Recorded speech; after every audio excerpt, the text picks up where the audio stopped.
السلام علیکم ناظرین، آج کا واقعہ یوسف علیہ السلام کا واقعہ ہے۔ بسم اللہ الرحمن الرحیم۔ یہ اس زمانے کی بات ہے جب مصر پر ریان بادشاہ کی حکومت تھی۔ ایک دن بادشاہ نے ایک عجیب خواب دیکھا۔ اس نے دیکھا کہ 7 موٹی تازی گایوں کو 7 دبلی اور کمزور گائے کھا رہی ہیں۔ ایک دوسرے منظر میں اس نے دیکھا کہ گندم کی 7 خوب پکی ہوئی بھری ہوئی بالیاں ہیں جنہیں 7 خشک بالیاں کھا رہی ہیں۔ بادشاہ کو یقین تھا کہ یہ خواب کوئی عام خواب نہیں بلکہ اس کا ضرور کوئی مطلب ہے۔ اس نے پورے مصر میں اعلان کرا دیا کہ جو کوئی مجھے اس خواب کا مطلب بتائے گا اسے منہ مانگا انعام دیا جائے گا۔ بڑے بڑے سیانوں اور عالموں نے بادشاہ کی اس خواب کی تعبیر بتائی، لیکن کسی کی تعبیر اس قابل نہ تھی کہ بادشاہ سے تسلیم کرتا۔ انہی دنوں بادشاہ کو شربت پلانے والے شخص کو وہ دن یاد آئے جب وہ جیل میں تھا۔ وہاں اس کی ملاقات ایک سچے اور نیک انسان سے ہوئی تھی۔ انہوں نے اس کے خواب کا بالکل ٹھیک مطلب بتایا تھا۔ وہ فوراً بادشاہ کی خدمت میں حاضر ہوا اور اس نیک انسان کا ذکر کرتے ہوئے کہا کہ انہوں نے اسے ایک خواب کی تعبیر بتائی جو بالکل درست ثابت ہوئی تھی۔ بادشاہ کو معلوم ہوا کہ اس نیک انسان کا نام یوسف ہے۔ وہ ایک دیہاتی غلام ہیں اور ایک وزیر نے انہیں جیل میں ڈال رکھا ہے۔ اس نے درباریوں سے مشورے کے بعد اجازت دے دی کہ یوسف کے پاس جا کر خواب کی تعبیر پوچھی جائے۔ وہ شخص فوراً ان کے پاس جا پہنچا اور بولا، اے سچے اور نیک دوست، اس وقت میں آپ کے پاس بادشاہ کے خواب کی تعبیر پوچھنے آیا ہوں۔ پورے ملک میں کوئی نہیں جو اس خواب کی تعبیر بتا سکے۔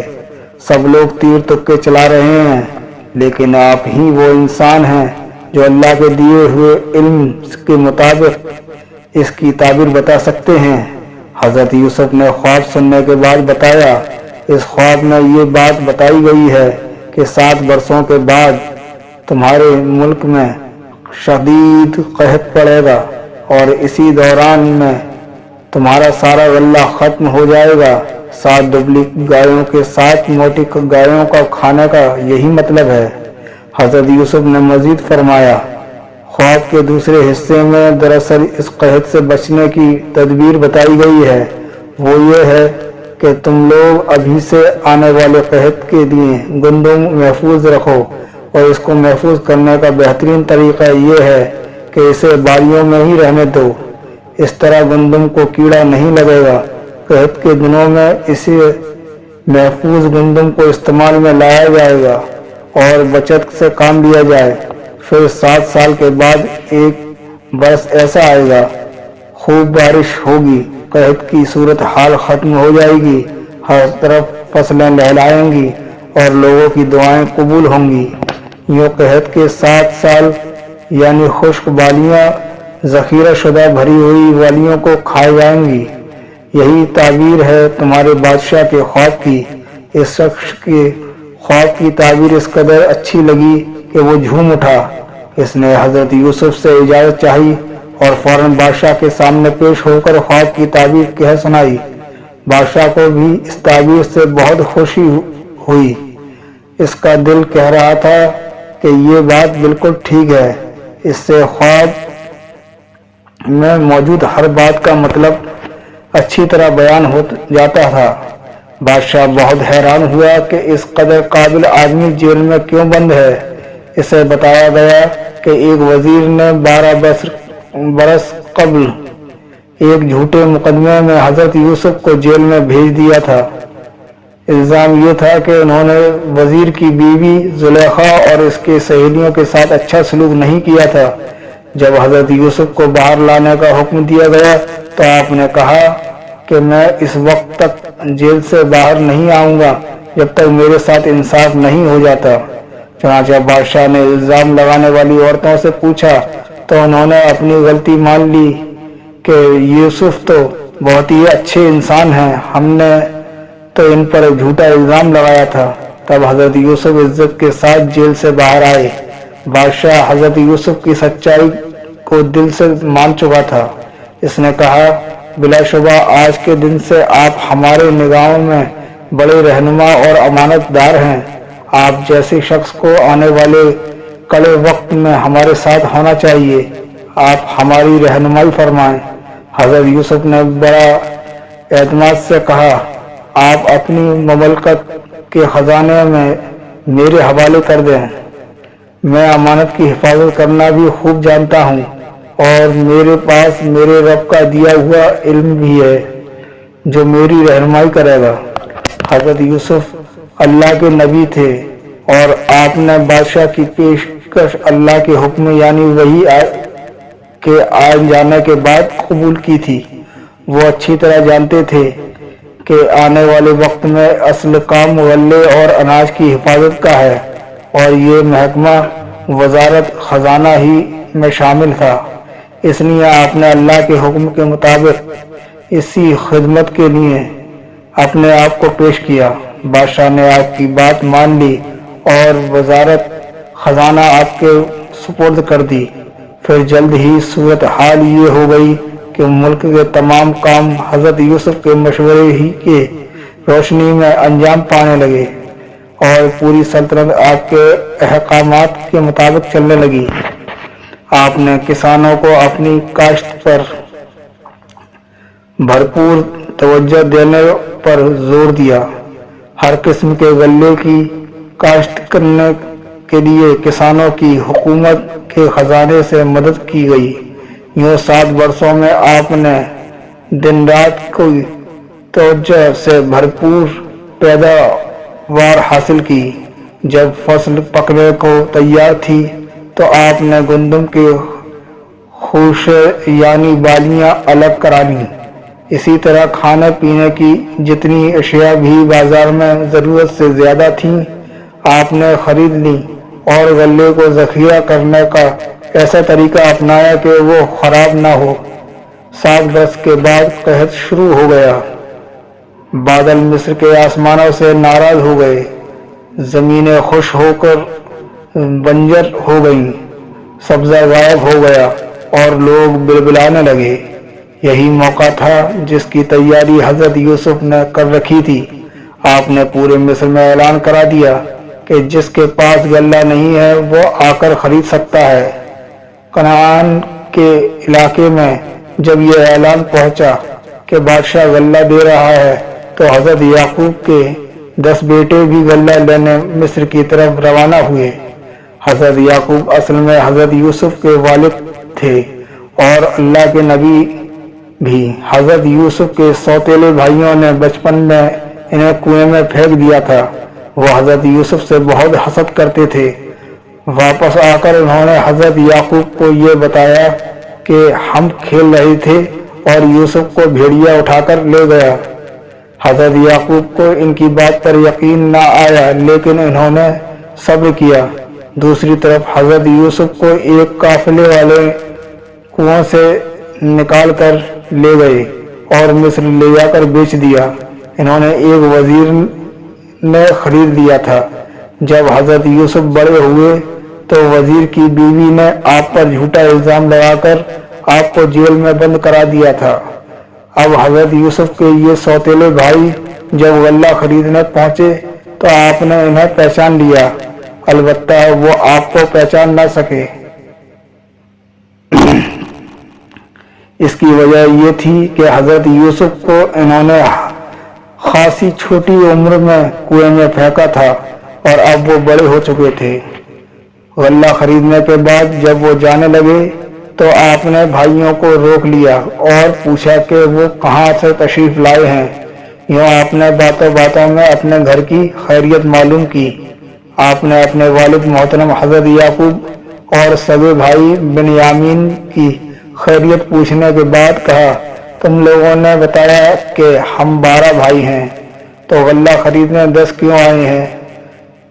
باقی 2 کہاں ہیں؟ انہوں نے جواب دیا، ہمارے 11ویں بھائی کو بھیڑیا اٹھا لے گیا تھا جب کہ 12واں بھائی گھر پر ہے۔ اسے ہمارے والد نے ہمارے ساتھ بھیجنے کی اجازت نہیں دی۔ آپ نے فرمایا دیکھو میں نے تمہارے گھر میں موجود تمام افراد کے حساب سے غلہ دیا ہے، لیکن آئندہ صرف ان افراد کو غلہ ملے گا جو خود آئیں گے، البتہ تمہیں بوڑھے ماں باپ کو یہاں لانے کی تکلیف نہیں دیتا، مگر گھر میں موجود بھائی کو ضرور ساتھ لانا ورنہ کچھ بھی نہیں ملے گا۔ یوں آپ نے ان بھائیوں سے جنہوں نے بھائی ہو کر بھی آپ سے دشمنوں سے بدتر سلوک کیا، انتہائی اچھا برتاؤ کیا اور اپنے دادا ابراہیم کی مہمان نوازی کی سنت کو قائم رکھا۔ پھر آپ نے غلہ ڈالنے والے عملے کو حکم دیا کہ ان لوگوں نے غلے کی جو قیمت ادا کی ہے وہ بھی انہیں لوٹا دی جائے، اور وہ بھی اس طرح کہ انہیں علم نہ ہو۔ آپ نے یہ رقم اپنی جیب سے سرکاری خزانے میں جمع کرا دی۔ حضرت یوسف کے بھائی خوشی خوشی کنعان پہنچے۔ جب انہوں نے غلہ اتارا اور ہر ایک جانور پر لدے غلے میں انہیں اس کی قیمت بڑی پڑی ہوئی ملی تو وہ بہت خوش ہوئے۔ انہوں نے حضرت یعقوب کو عزیز مصر کی سخاوت اور دریا دلی کے متعلق تفصیل سے بتایا، مگر جب انہوں نے اگلی دفعہ بن یامین کو ہمراہ لے جانے کی اجازت کی بات کی تو حضرت یعقوب بولے ہرگز نہیں، کیا میں تم پر ویسا ہی اعتماد کروں جیسا یوسف کے معاملے میں کیا تھا؟ اصل بات تو یہ ہے کہ نہ میں نے اس دن تم پر اعتماد کیا تھا نہ آج تم پر اعتماد ہے، مجھے تو بس اپنے اللہ پر بھروسہ ہے، وہی سب سے بہتر حفاظت کرنے والا اور سب سے بڑھ کر رحم کرنے والا ہے۔ حضرت یعقوب نے بن یامین کو ساتھ بھیجنے سے صاف انکار کر دیا تھا، لیکن جب گھر کا اناج ختم ہونے کو آیا تو بھائیوں نے پھر والد سے گزارش کی۔ گھر میں فاقوں کا خطرہ محسوس کرتے ہوئے حضرت یعقوب اپنا فیصلہ بدلنے پر مجبور ہو گئے۔ البتہ انہوں نے بیٹوں سے کہا کہ تم مجھ سے پکا وعدہ کرو کہ اس کی ہر طرح سے حفاظت کرو گے۔ بیٹوں نے وعدہ کیا کہ جب تک ان کی جان میں جان ہے وہ بن یامین کی حفاظت کریں گے۔ حضرت یعقوب نے انہیں نصیحت کی کہ جب شہر میں داخل ہوں تو ایک ہی دروازے سے مت داخل ہوں، بلکہ ہر بھائی علیحدہ علیحدہ دروازے سے شہر میں جائیں۔ دراصل مصری کنعان کے رہنے والوں سے خطرہ محسوس کرتے تھے، اس لیے ڈر تھا کہ وہ 11 بھائیوں کو اکٹھا دیکھ کر ان سے حسد کرنے لگ جائیں یا ان کے بارے میں سوچیں کہ یہ مل کر کوئی ہنگامہ نہ کر دیں۔ حضرت یعقوب نے اسی لیے انہیں علیحدہ علیحدہ دروازوں سے شہر میں داخل ہونے کی نصیحت کی تھی۔ حضرت یوسف کے بھائی جب مصر میں داخل ہوئے تو والد کی نصیحت کے مطابق سب مختلف دروازوں سے داخل ہوئے۔ دوسری طرف حضرت یوسف تک بھی ان کی آمد کی خبر پہنچ گئی تھی۔ آپ نے فوراً سب کو شاہی مہمان خانے میں ٹھہرایا اور مناسب وقت پر اپنے سگے بھائی بن یامین کو علیحدگی میں بلوایا۔ آپ بھائی سے گلے لگ کر ملے اور اس سے بتایا کہ میں ہی تمہارا بچھڑا ہوا بھائی ہوں۔ بن یامین نے حضرت یوسف کو گھر کے سارے حالات بتائے کہ کیسے ان کے بھائیوں نے والد سے جھوٹ بولا۔ بن یامین نے یہ بھی بتایا کہ اب وہ سوتیلے بھائیوں کے حسد کا شکار رہتا ہے اور والد کی محبت چونکہ اس کے ساتھ زیادہ ہے اس لیے وہ اس کے ساتھ برا سلوک کرتے ہیں۔ یہ سن کر حضرت یوسف نے فیصلہ کیا کہ وہ اپنے بھائی کو ان ظالموں کے حوالے نہیں کریں گے۔ آپ کو اس بات کا بھی اندیشہ محسوس ہوا کہ وہ غلے کے لالچ میں بن یامین کو نقصان ہی نہ پہنچا دیں، لیکن مصر کا قانون تھا کہ کوئی اجنبی شاہی محل میں نہ بلا وجہ نہیں ٹھہر سکتا، اور حضرت یوسف قائد قانون کی پابندی کرنے والے انسان تھے، اس لیے آپ کو اپنی خواہش کو پورا کرنے کی کوئی صورت نظر نہیں آ رہی تھی۔ سوتیلے بھائیوں سے اپنا تعارف بھی نہیں کرانا چاہتے تھے، اس لیے کہ آپ نے اپنی اس خواہش کو اللہ پر چھوڑ دیا۔ اگلے دن جب برادران یوسف کی غلے دے دیا گیا تو حضرت یوسف نے چپکے سے ایک قیمتی کٹورا بنیامین کے کجاوے میں رکھ دیا۔ آپ نے یہ کٹورا محض نشانی کے لیے بھائی کے کجاوے میں رکھا تھا۔ غلہ لاد کر جب یہ قافلہ روانہ ہو گیا تو حضرت یوسف کے ملازمین کو معلوم ہو گیا کہ ایک شاہی کٹورا غائب ہے۔ ان کا پہلا شک حضرت یوسف کے بھائیوں پر گیا کہ ہونا ہو ضرور یہ دیہاتی ہی اپنے ساتھ کٹورا لے گئے ہیں۔ شاہی بولے پولیس کے کارندے ان کے پیچھے دوڑے اور تھوڑی ہی فاصلے پر انہیں جا لیا۔ انہوں نے ان پر چوری کا الزام لگایا تو ایک بھائی شمعون بولا، اول تو یہ بات ہی غلط ہے کہ ہم میں سے کسی نے چوری کی ہے، لیکن اگر تمہاری بات صحیح ہوئی تو جس کے سامان سے تمہارا پیمانہ نکلے اسے تم لوگ سزا کے طور پر اپنے پاس رکھ لینا۔ جس بادشاہ نے ہمیں مہمان ٹھہرایا اس کے احسان کا ہم یہ بدلہ دیں کہ اس کے ہاتھ چوری کرے، اس ظلم کی سزا یہی ہونی چاہیے۔ تو چلو واپس چلو، کارندوں نے کہا اور واپس چلے آئے۔ محل میں آنے والے کارندوں نے حضرت یوسف کے سامنے تمام بھائیوں کو بوریوں کو تلاشی لی۔ آخر پیمانہ بنیامین کے سامان سے نکل آیا۔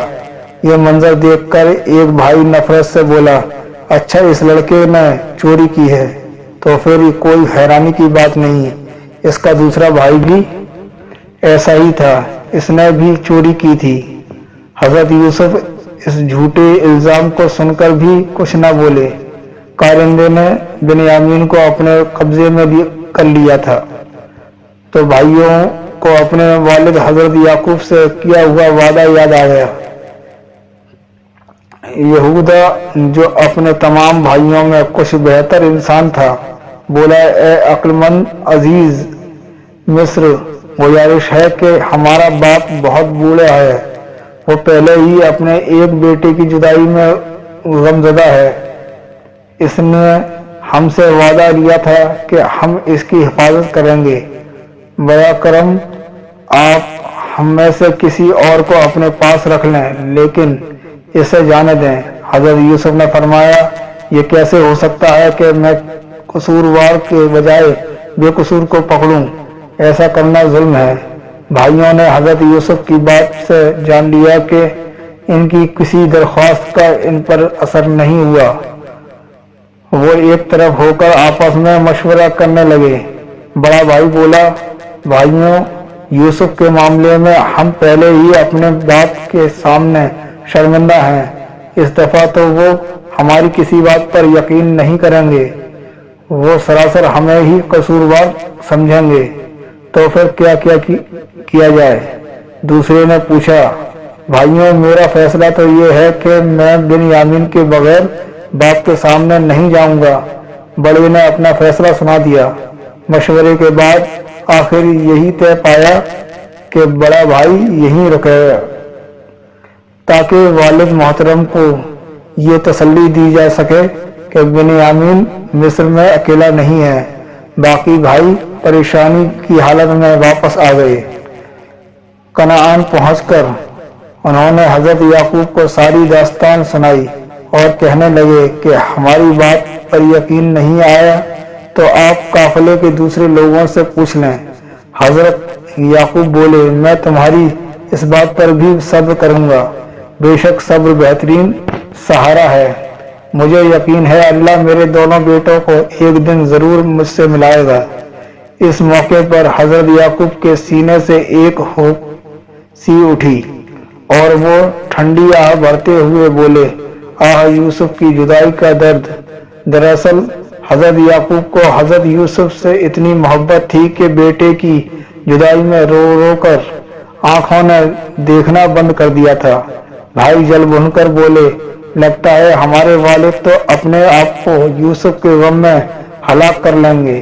ایک نے بے زخمی سے کہا، والد صاحب، یوسف کا تو کام تمام ہو چکا مگر آپ اب بھی اس سے ملنے کی امید لگائے بیٹھے ہیں۔ جب یوسف کے بھائی تیسری دفعہ آپ کے سامنے آئے تو بنیامین کو قیدیوں کے بجائے معززہ اور باوقار طریقے سے حضرت یوسف کے ساتھ دیکھ کر بہت حیران ہوئے۔ وہ منت کرتے ہوئے بولے، اے عزیز، ہمیں اور ہمارے گھر والوں کو قحط نے سخت پریشانی میں ڈال دیا ہے، پھر آپ نے ہمارے 2 بھائیوں کو بھی اپنے پاس رکھ لیا ہے۔ ہمارے پاس اس مرتبہ غلہ خریدنے کے لیے قیمت بھی پوری نہیں ہے۔ جو اشیاء ہم نے غلے کے بدلے میں دینے کے لیے لائے ہیں شاید وہ بھی آپ کو قبول نہ ہوں۔ آپ ہمیں ضرورت مند سمجھ کر اپنی جانب سے احسان فرمائیں۔ بے شک اللہ تعالی صدقہ اور خیرات کرنے والوں کو نیک بدلہ دیتا ہے۔ بھائیوں کی طرف سے یہ لفظ و لہجہ حضرت یوسف کے لیے حیرت کا باعث تھا۔ حضرت یوسف اپنے خاندان کے متعلق تو جانتے ہی تھے کہ یہ لوگ کسی کے آگے ہاتھ پھیلانے والے نہیں، پھر والد محترم کا حال جان کر ان کا دل بھر آیا اور انہوں نے راز سے پردہ اٹھانے کا ارادہ کر لیا۔ وہ فرمانے لگے، کیا تم لوگوں کو یاد ہے کہ تم نے یوسف کے ساتھ کیا معاملہ کیا تھا؟ پھر اسی جہالت کا مظاہرہ تم نے اس کے بھائی بنیامین سے بھی کیا۔ بھائیوں نے حیرت سے حضرت یوسف کی طرف دیکھا۔ وہ اچھی طرح جانتے تھے کہ بھائی کو کنویں میں پھینکنے کا راز تو ان کے علاوہ صرف یوسف ہی کو معلوم تھا۔ تو اس کا مطلب ہے کہ ہمارے سامنے عزیز مصر کے روپ میں یوسف کھڑے ہیں۔ انہوں نے غور سے آپ کی طرف دیکھا تو حیرت سے اچھل پڑے۔ شاہی وقار اور شان کے پیچھے انہیں وہی معصوم صورت اور ہر کسی کا دل موہ لینے والا چہرہ دکھائی دے رہا تھا، جس کے حسد میں انہوں نے وہ کچھ کر دیا تھا جو کوئی دشمن بھی نہ کرتا۔ بے اختیار ان کے منہ سے نکلا، کیا واقعی آپ یوسف ہیں؟ حضرت یوسف نے فرمایا، ہاں میں یوسف ہی ہوں، اور بنیامین میرا سگا بھائی ہے۔ اللہ تعالیٰ نے ہم پر احسان کیا۔ جو شخص بھی برائیوں سے بچے، مصیبتوں میں ثابت قدم رہے اور اپنے اللہ پر بھروسہ رکھے تو اللہ تعالیٰ کی نیکیوں کو ہرگز ضائع نہیں کرتا۔ بھائیوں نے جب یہ سنا تو حیرت اور بے یقینی سے آپ کی طرف دیکھنے لگے، لیکن اب اس حقیقت کو جھٹلانا ان کے بس کی بات نہ تھی۔ بھائی ہونے کے باوجود انہوں نے اپنی طرف سے یوسف کی زندگی میں مشکلات اور مصیبتوں کے بیج بونے میں کوئی کسر اٹھا نہ رکھی تھی، لیکن آپ تو خالص سونا تھے جو مشکلات کی بھٹی میں کندن بن کر چمک رہے تھے۔ اس موقع پر ان کے اندر کی انسانیت جاگ اٹھی۔ وہ ایک زبان ہو کر بولے، خدا کی قسم، اس میں کوئی شک نہیں رہا کہ اللہ تعالیٰ نے آپ کو ہم پر برتری بخشی اور ہم ہی قصوروار تھے۔ حضرت یوسف نے اس موقع پر اپنے طرز عمل سے پھر ثابت کر دیا کہ آپ واقعی عظیم ہیں۔ آپ کو معلوم تھا کہ بھائیوں کے دل میں اس وقت خوف کی آندھیاں چل رہی ہوں گی۔ آپ نے فرمایا، اے بھائیوں، تم کس خوف میں مبتلا نہ ہو۔ آج کے دن میری جانب سے تم پر کوئی الزام نہیں۔ میری دعا ہے کہ اللہ تعالیٰ تمہارا قصور بخش دے۔ وہ تمام رحم کرنے والوں سے بڑھ کر رحم کرنے والا ہے۔ بھائیوں کو معاف کرنے کے بعد حضرت یوسف نے فرمایا، اب تم واپس کنعان جاؤ اور میری یہ نشانی لیتے جاؤ۔ یہ کہہ کر انہوں نے اپنی قمیض ان کے حوالے کر دی اور فرمایا، میری یہ قمیص والد محترم کے چہرے پر ڈال دینا، اللہ نے چاہا تو ان کی بینائی لوٹ آئے گی۔ دراصل حضرت یوسف کو معلوم تھا کہ ان کی ہلاکت کی خبر پہنچاتے ہوئے ان کے بھائیوں نے ان کی قمیص سے ہی باپ کو دکھائی تھی۔ اب اسی قمیص ہی کے ذریعے سے وہ یہ خوشخبری اپنے والد محترم تک پہنچانا چاہتے تھے۔ حضرت یعقوب اپنے خاندان کے دوسرے لوگوں کے درمیان بیٹھے تھے۔ آپ پیغمبر بھی تھے، پیغمبر کے والد بھی اور پیغمبر کے بیٹے بھی۔ اللہ نے آپ کے دل کو سکون بخشا تھا۔ جب قافلہ مصر سے چلا تو آپ بول پڑے، اے لوگو، اگر تم مجھ میں میرے بڑھاپے کا طعنہ نہ دو تو میں یقیناً یہ کہوں گا کہ مجھے اپنے بچھڑے ہوئے یوسف کی خوشبو آ رہی ہے۔ حضرت یوسف کے بھائی جب کنعان پہنچے تو انہوں نے جھکے سر اور شرمسار نگاہوں سے سارا قصہ باپ کو کہہ سنایا، اور سب زیادتیوں کو تسلیم کرتے ہوئے باپ سے معافی مانگنے لگے۔ حضرت یعقوب نے فرمایا، میں اپنے رب سے تمہاری بخشش کی دعا کروں گا، مجھے امید ہے کہ وہ تم پر رحم کرے۔ یوں حضرت یعقوب نے بیٹوں کو یہ بتا دیا کہ تمہارا آئندہ کا رویہ ہی تمہاری بخشش کا معاملہ طے کرے گا۔ یوں مت سمجھنا کہ برسوں تک تم ظلم و ستم کرتے رہے، وہ ایک لمحے میں معاف کر دیے گئے ہیں۔ اللہ کا قانون ہے کہ وہ انسان کے پچھلے گناہوں کو صرف اس شرط پر معاف کرتا ہے جب انسان کے دل میں شرم پچھتاوے کا سچا جذبہ ہو اور مستقبل میں اپنے آپ کو سنوارنے کا عزم ہو۔ حضرت یوسف کے بھائیوں نے جب آپ کی دی ہوئی قمیص حضرت یعقوب کے چہرے پر ڈالی تو اللہ کی قدرت سے آپ کی بینائی لوٹ آئی۔ پھر بیٹوں نے یہ پیغام بھی دیا کہ یوسف نے سارے خاندان کو مصر بلایا ہے۔ حضرت یعقوب کے خاندان کے کل افراد کی تعداد 70 تھی۔ سب لوگ ایک قافلے کی صورت میں مصر کی طرف روانہ ہو گئے۔ جیسے ہی قافلہ مصر کے قریب پہنچا، شہر کی دیواروں پر کھڑے پہرے داروں نے حضرت یوسف تک خبر پہنچا دی۔ آپ خود اپنے والد محترم اور خاندان والوں کے استقبال کے لیے شہر سے باہر پہنچ گئے۔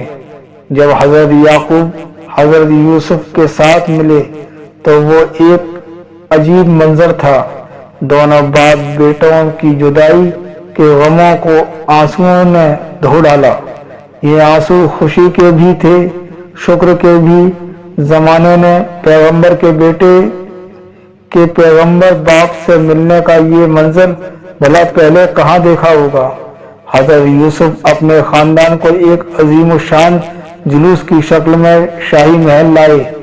جب دربار منعقد کیا گیا تو حضرت یوسف نے اپنے والد محترم یعقوب اور اپنی خالہ اور سوتیلی والدہ کو اپنی شاہی نشست کے پاس جگہ دی۔ اس موقع پر حضرت یوسف کو اپنا خواب بھی یاد آیا جو انہوں نے بچپن میں دیکھا تھا۔ انہوں نے خواب میں 11 ستاروں اور ایک سورج کو اپنے سامنے جھکتے ہوئے دیکھا تھا۔ یہ خواب انہوں نے اپنے والد محترم حضرت یعقوب کو بھی سنایا تھا۔ انہوں نے اس کی تعبیر بتاتے ہوئے کہا تھا کہ اللہ تعالیٰ ان کے ذریعے اپنی نعمتیں نازل کرے گا۔ اس وقت تو حضرت یوسف کو اپنے والد کی باتیں اچھی طرح سمجھ میں نہیں آئی تھیں، مگر آج جب انہوں نے دیکھا کہ ان کے والد اور 11 بھائی حکمران ہونے کی وجہ سے انہیں جھک کر سلام کر رہے ہیں تو انہیں اپنا خواب یاد بھی آ گیا اور اس کی جیتی جاگتی تعبیر بھی ان کے سامنے آ گئی۔ حضرت یوسف نے اللہ تعالیٰ کو شکر ادا کیا اور دعا کی، اے پروردگار، تو نے مجھے حکومت عطا فرمائی اور باتوں کا مطلب اور نتیجہ نکالنا سکھایا۔ اے آسمان اور زمین کے بنانے والے، تو ہی میرا کارساز ہے، دنیا میں بھی اور آخرت میں بھی۔ مجھے توفیق دے کہ جب میں اس دنیا سے رخصت ہونے لگوں تو میری فرما برداری کی حالت میں جاؤں اور میرا شمار ان لوگوں میں ہو جو تیرے بندے ہیں۔ اس واقعے کے بعد حضرت یوسف کا تمام خاندان مصر ہی میں آباد ہو گیا۔ شاہ مصر نے حضرت یوسف سے زور دے کر کہا تھا کہ اپنے خاندان کو مصر ہی میں آباد ہو کر میں ان کے عمدہ زمین بھی دوں گا اور عزت بھی۔ حضرت یوسف کا خاندان مصر میں ایک علیحدہ بستی میں آباد ہوا۔ اس کی وجہ یہ تھی کہ حضرت یعقوب نہیں چاہتے تھے کہ ان کی قوم پر مصریوں کا شرک اور بد اخلاقی اثر انداز ہو۔ وہ یہ بھی نہیں چاہتے تھے کہ مصر کی شہری زندگی بھی انہیں دیہاتی زندگی کی سادگی سے محروم کر دے۔ حضرت یوسف کی باقی زندگی مصر ہی میں بسر ہوئی۔ آپ 110 برس کی عمر